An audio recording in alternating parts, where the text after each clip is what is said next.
తమిళనాడులోని కరూర్ ర్యాలీ సందర్భంగా TVK chief Vijay వ్యవహరించిన తీరు వల్లే తొక్కిసలాట జరిగిందని ఎఫ్ఐఆర్లో పేర్కొన్నారు పోలీసులు. విజయ్ సాయంత్రం 4:45 కరూర్ జిల్లా సరిహద్దుకు వచ్చినా అక్కడ వాహనాల్ని ఆపి ఉద్దేశపూర్వకంగా ఆలస్యం చేశారని తెలిపారు. అనుమతి లేకుండా రోడ్ షో నిర్వహించారన్నారు. తన వాహనాన్ని జనం మధ్యలో పార్క్ చేయడంతో విజయ్ వైపు జనం దూసుకురావడంతో తొక్కిసలాట జరిగిందని తెలిపారు. పరిస్థితి ఇబ్బందికరంగా మారుతోందని పార్టీ నేతలను హెచ్చరించినా పట్టించుకోలేదని ఎఫ్ఐఆర్లో పేర్కొన్నారు.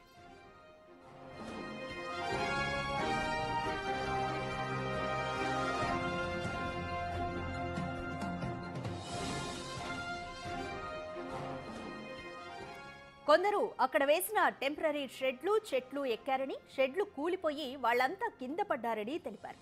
ఈ క్రమంలోనే తొక్కిసలాట జరిగిందని, జనాన్ని కంట్రోల్ చేయాలన్న ఉద్దేశంతోనే లాఠీచార్జ్ చేసినట్లుగా పోలీసులు తెలిపారు. అయితే ఎఫ్ఐఆర్లో విజయ్ పేరు మాత్రం చేర్చలేదు పోలీసులు. కరూర్ జిల్లా టీవీకే సెక్రటరీని అరెస్ట్ చేశారు పోలీసులు. TVK general secretary, joint general సెక్రటరీపై పలు సెక్షన్ల కింద కేసులు నమోదు చేశారు.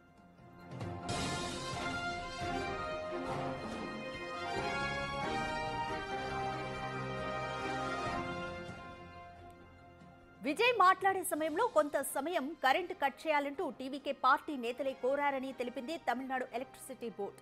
కానీ తాము నిరాకరించామని తెలిపారు అధికారులు. కాగా తొక్కిసలాట వెనుక కుట్ర కోణముందని, విజయ్ వేదిక వద్దకు రాగానే పవర్ కట్ చేశారంటూ ఆరోపించారు టీవీకే నేతలు.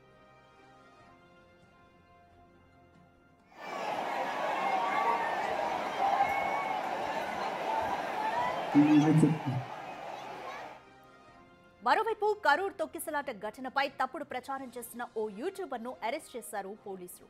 25 సోషల్ మీడియా అకౌంట్స్ పై కేసులు నమోదు చేశారు. కాగా తొక్కిసలాట ఘటనలో మృతుల సంఖ్య 41కి చేరింది. తీవ్ర గాయాలతో హాస్పిటల్లో చికిత్స పొందుతున్న పలువురి పరిస్థితి విషమంగా ఉన్నట్లు తెలుస్తోంది.